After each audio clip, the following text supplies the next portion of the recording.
Cedar Simp, good afternoon, MR Crew. Did you see Jon Stewart is back on The Daily Show? I did. I actually thought that his first thing was pretty good. Look, I got to be clear. I like Jon Stewart as a guy. I was never a huge fan of The Daily Show. It was more of a media critique show, which I liked it, when it began with him. I didn't like the other guy. Kilburn? Yeah, that guy, I have no interest in it. It's your anti-Minnesota bias. In my anti-Minnesota bias. But when things got more political in the country, Stewart was not up to the task in my mind at that time.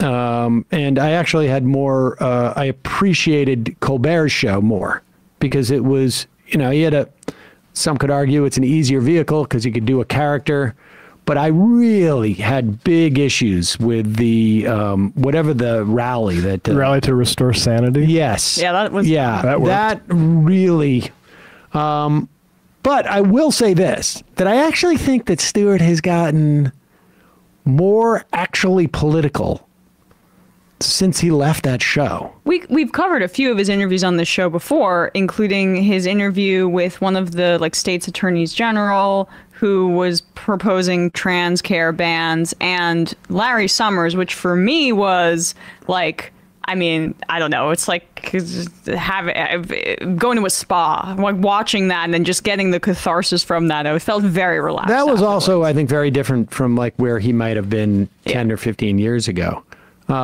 We have a little clip of what he did last night. Should we play a little bit of it? I mean, he was, Liberals are really mad about this because he dared to say what we can see with our own two eyes and hear with our own two ears, that Biden is super, super old. And this is unprecedented. Yeah. And I think it's, there's legitimate concern about him being able to win this election. The problem is sort of the same reason why they think they can win in the White House is also the same reason why I think there was such reluctance by anybody who could have challenged Biden to enter the race, which is risk aversion. But here is... It's a bad sign, though, when the guy who was picked as the safe, electable guy is now saying, well, look at all the other things besides the two individuals running for president, and not just at Biden's age.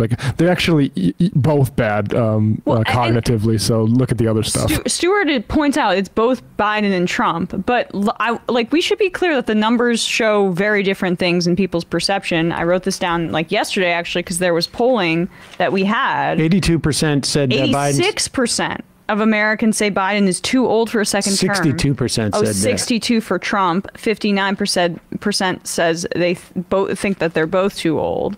And that's in part because Biden is just not good at communicating at this point in his life, and it's showing itself. Yeah, and I think that, I think in the White House, they're like, well, okay, so the age thing is a wash because there may be other factors why people don't want Trump. I mean, that is the theory. Yeah. And of course, I also think that Joe Biden is incapable of making an assessment about this. And here play a little bit of this. These two candidates, they are both similarly challenged. And it is not crazy to think that the oldest people in the history of the country to ever run for president might have some of these challenges.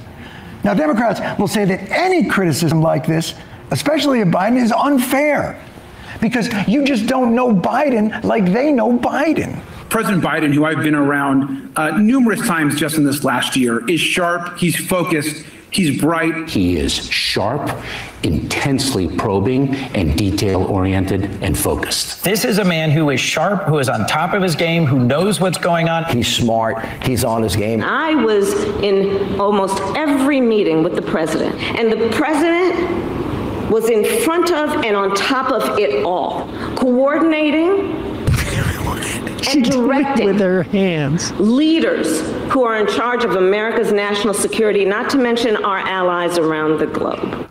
Pause here for 1 second. Why does Kamala Harris speak to people like English is their second language. She's not strong in, like, her strength always was in the Senate, her ability to use her prosecutorial questioning skills and like going after these Trump officials during her short tenure. But she's not good at a rousing speech, on the stump, any of that kind of stuff. She struggles to be inspirational. All right, go ahead, continue. And directing leaders who are in charge of America's national security, not to mention our allies around the globe. Did anyone film that?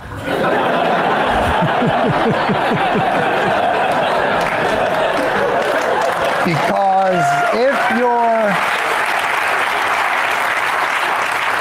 if you're telling us behind the scenes he is sharp and full of energy and on top of it and really in control and leading, you should film that.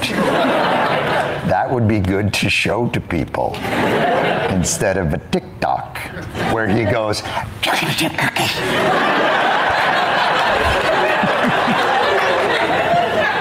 we see he's in charge. You see, of course, when it comes to Republicans, they've got a different strategy for their 77-year-old candidate.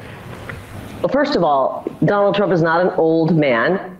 He's an old man! He is objectively an old man! There it is. Good stuff. It's good to see him back. Kamala always talks like she's being microdosed with LSD, like. Yeah, she's like she's like kind of maybe being suspicious of it, but then she's like, no, I'm just really cooking right now. Like she just fell out of the coconut tree. No, but yeah, like it'll. Oh, shoot, I had a thought. I had another thought. Forget it. Well, but it's good to see him back, and like for a millennial like myself, come on, that just hits all the nostalgia buttons. Well, I have to say, if you feel yourself getting too high on Jon Stewart, you go listen to David Feldman talk about Jon Stewart's labor relations with the Writers Guild and things like that. Without a doubt. I mean, I think like, look, there's this is he's not. This guy is not a voice of the left, but he is like a sort of a good resistance solve on some level. And he mentioned Gaza for a little bit in that monologue, so I'll take that. I mean, compared to, you miss him when he's gone, because like there wasn't anything better. Well, that's true. We weren't even looking at that stuff, and he did do a good job on some of those issues during that show, so I will give that to him as well. And he hurt Tucker Carlson's feelings, and I really genuinely appreciate that. So, I watched that Tucker Carlson interview. I think that's the end. I mean, what's that? That was embarrassing for Tucker. Like, he got completely faked. Do you think like supernatural forces are at work on the world with Vladimir Putin? Oh, you're talking about? I'm talking about the one that on Crossfire way back. Way back.